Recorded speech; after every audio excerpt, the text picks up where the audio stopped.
Music review. This is the 1979 album called Armed Forces by Elvis Costello and the Attractions. As this is the first review of a Costello album and I've got most of his discography, just a little brief history. Elvis was born Declan Patrick McManus in London in August 1954, so he's the same age as me. He was born of Irish descent and his father was a jazz trumpeter who also sang in the Joe Loss band. The family lived in Twickenham. They grew up as Catholic, and at 16 Declan, as he was known then, relocated to Birkenhead with his mother. Her family lived up near Liverpool. He formed his first duo band shortly after, but he did lots of other work before becoming a musician. He worked in offices, and particularly noted in Wikipedia was his stint working for Elizabeth Arden as a sort of clerk on data entry. He returned to London in 1974 and formed Flip City, the first band, and they were active for a couple of years. And his first recording was with his father as part of a TV ad for White's Lemonade, and I remember drinking that. Declan sang backing vocals to his father. In 1976 then, he signed for Stiff Records after sending them a demo tape, and Jack Riviera, the manager, decided that he had some talent. But he did suggest that the Costello bit, which he'd already acquired, was fine, but he should change his Christian name from DM to Elvis. So he became Elvis Costello. In March 1977, he released his first single, Less Than Zero. He got an American band in Clover as backing on that song, and they also filled the void for his debut album later that year called My Aim Is True. And that came out in July of 1977. As I'll go on to in a minute, he launched his career really via the pub rock scene in the early 70s, and he was involved in the first wave of British punk in the late 70s in 1977. He followed it up a year later with an album called This Year's Model, and by then he had an established band, The Attractions, which was basically a three-piece of Pete Thomas on drums and the other Thomas on bass, Bruce, and Steve Neve on keyboards. And so that's how the band Attractions evolved. So now we're coming to the post-debut. His first major hit, he had minor hits with singles from My Aim Is True, but his first big hit was Watching the Detectives. And for that, Neve played on that, but for his backing group, Steve Golding and Andy Bodner from the Rumour, Graham Parker's band, provided the bass and drums for that. Okay, so that now brings us to Armed Forces, the album that I'm about to review. It was released on Radar Records. Initially, Elvis gave it the title Emotional Fascism, and that certainly indicates what sort of content was in these songs. More of that later. It was in fact the second with the Attractions. They played on This Year's Model as well, and he'd shifted really from punk to new wave influence. There were few production devices on the record, and the band were extremely confident. They'd been on tour playing live for over a year, and they become a very tight musical outfit. And this came through solidly on Armed Forces. A lot of energetic songs, snappy lyrics, and it was considered daring but danceable. There were also some intricate pop constructions. Other critics saw it as a very political record, and I myself also do so. There's lots of references to military metaphors, right-wing fascist images, and many saw the album as a point which EC wanted to make with regard to his politics, him it being left-wing. And he was very actively involved in the Rock Against Racism, which happened a little later. The album managed to focus on Costello's voice as he developed as a songwriter.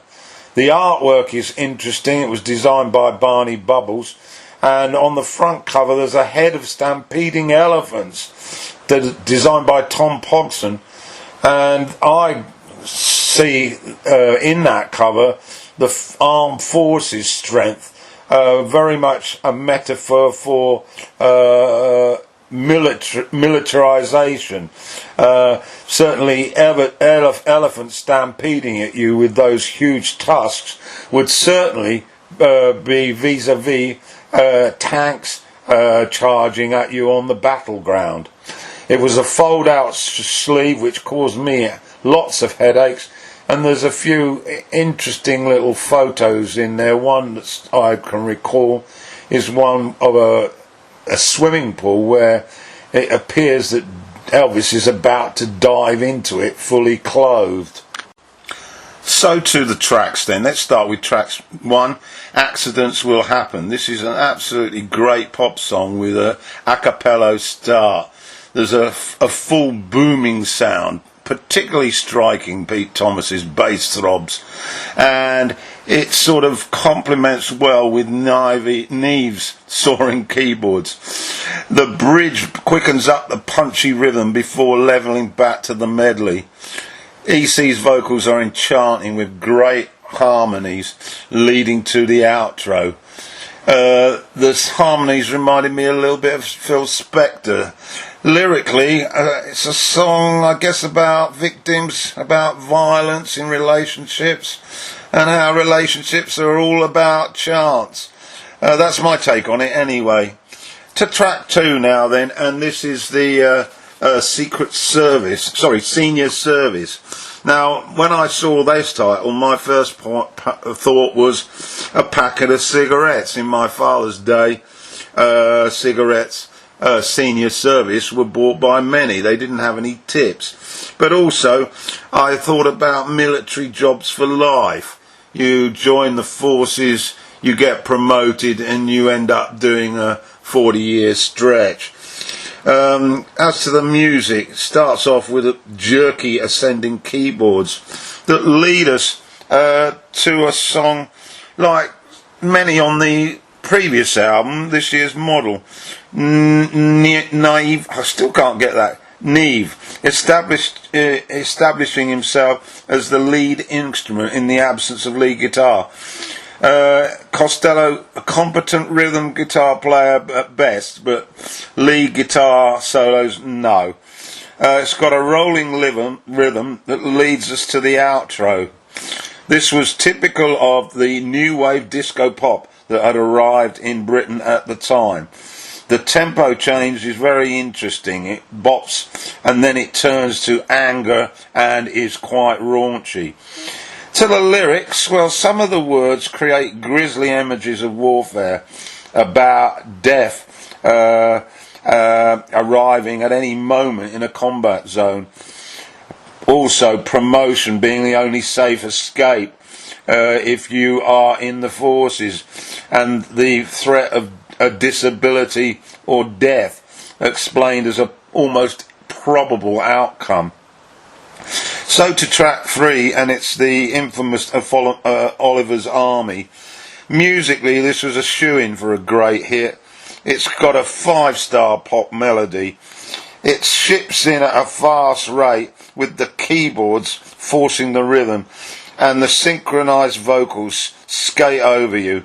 It's such a great beat, and the piano touches by Knive are played with gusto, very zippy, and although the lyrics are dark, it's sung with warmth and lightness. So easy to skip along to it, sing along to it even. Now, Elvis has stated that he wrote it after being impacted by the Belfast Troubles, the troubles in Northern Ireland in the late 70s, and seeing the young squaddies with machine guns on the street. There are also references to the Empire, British Empire that is, and Oliver Cromwell. And if you didn't know about him, he led an army back in the English Civil War against King Charles I. Costello's song is, of course, anti-military and draws attention to enlisting as the only option for employment in the working classes. And at the time, it was the only option for many, and very much repeated throughout history, I might add.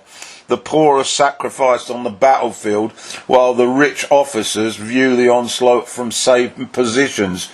Brings back quick memories of paths of glory.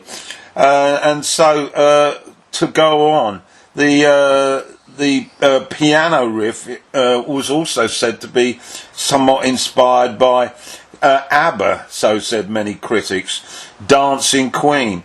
I can see that, but it is quickened up considerably from that. The three rivers referred to are the recruiting grounds for young adolescents who were seeking some form of job. The Murder Mile referred to in the lyrics is a section of Belfast that at the time was viewed as a no-go area. Track 4 then about armed forces is Big Boys.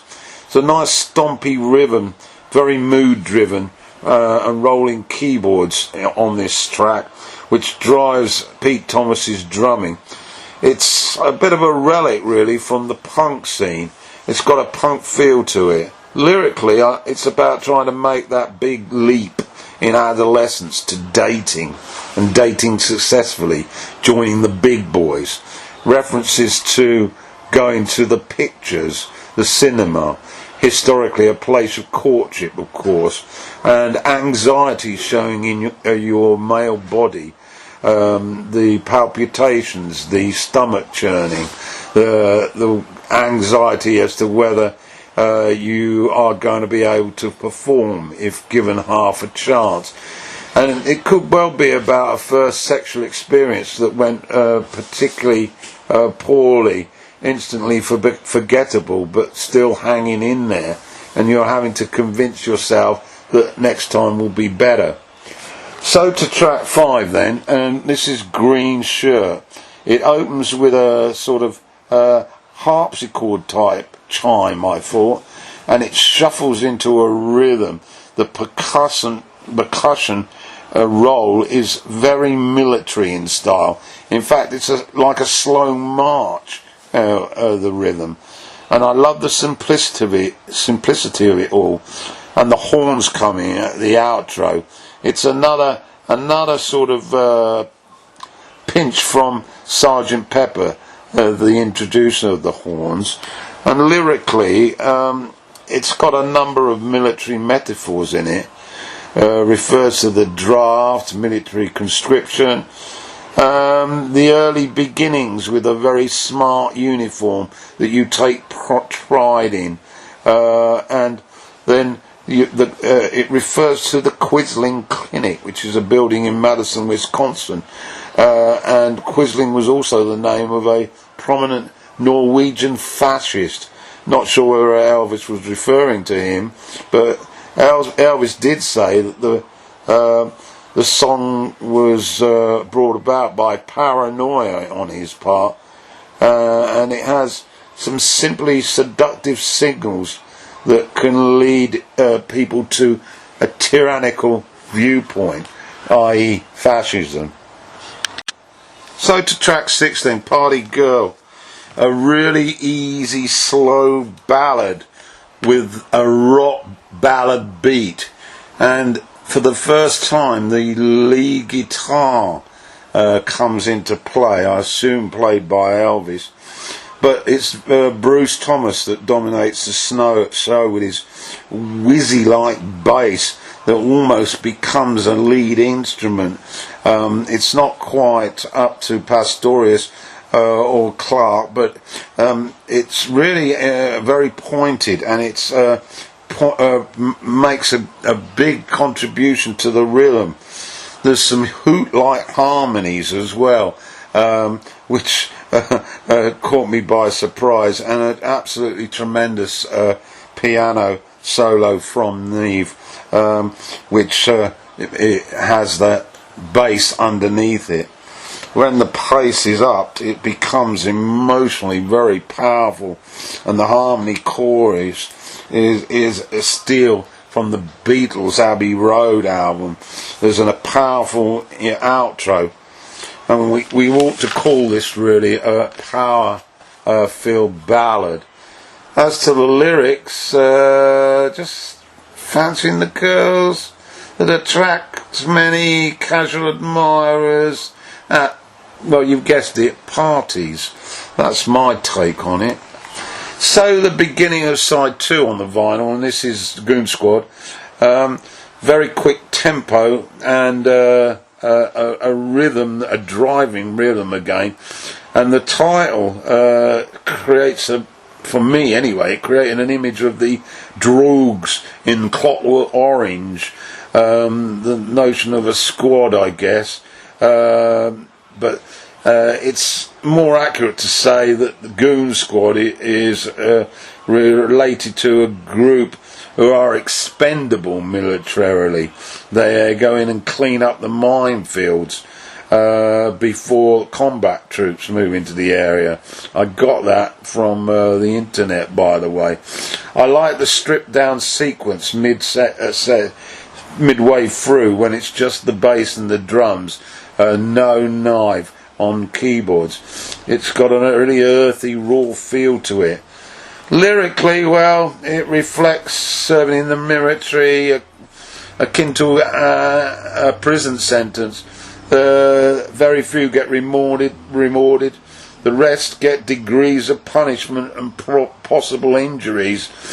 The machoism of soldier's life is touched upon by Elvis, and of course he's not exactly a fan of it, and there's very few pleasant moments to be rewarded with that type of life.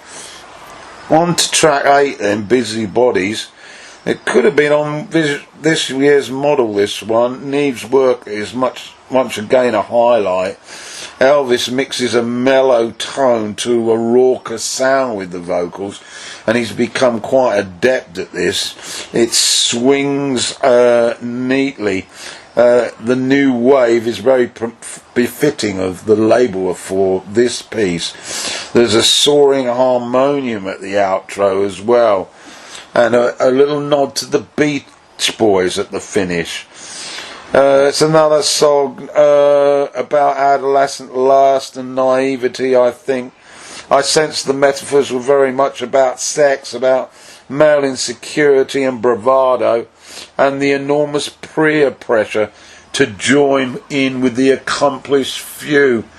And that rang so many bells for me, meaning the fact that I was such a slow starter sexually, and it really generated a tremendous anxiety in me with the opposite sex, which I probably, if I was honest, I haven't recovered now, and that's 50 years on. Anyway, to track 9, Sunday's Best. It's got a music hall atmosphere here that greets a sly Costello vocal as he tells us a story about the mystery of Sunday being the day. A message to say that, well, at least on one day every week, even the working class can look forward to it, even in wartime. even with poverty, even though life's very dull, and we can be proud of that one day when we join the aristocrats.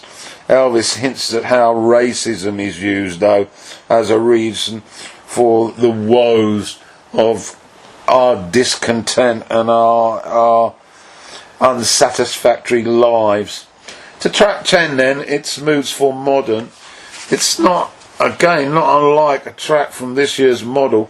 Neve piano rings us in as the lead arrangement, and with the two Thomases very thorough with their skippy-like beat, with that punk style organ dominate. The harmonies are, of course, to say the least, great, and Neve gets a bit chaotic at the outro. Odd sort of lyrics, suggest losing a love to a foreigner, maybe. Social mobility, change the dynamics of finding a partner. I don't know. You have a listen. Track 11 is Chemistry Class. A moving, sombre mood enables Elvis's vocals again to be mixed with the mellow with the brash, blunt energy. And Pete's mix with his keyboard sound deviates the lead and itself to a moody outro. Not quite sure I made that very clear.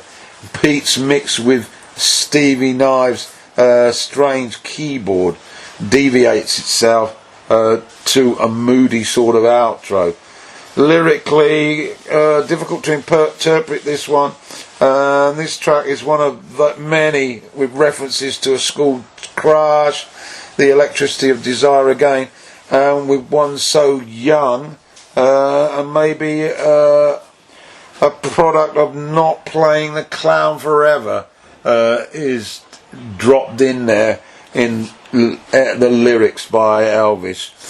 And so we reach the final track, Two Little Hitlers. It's a great closer. It's got a divine reggae style beat, albeit a little brisk. There's some great rhythm guitar on this track, and it's got a vaudeville style piano, another element to Steve Neve's style. Lyrics, well, it's a bit of a conundrum. I think I went through the internet to try and get some sort of interpretation and came up blank, so here's going. I think it might be describing a person as having two separate personalities, the private and the public, and that they're each fighting to get on top, and each is in debate as to who will perform at any one time.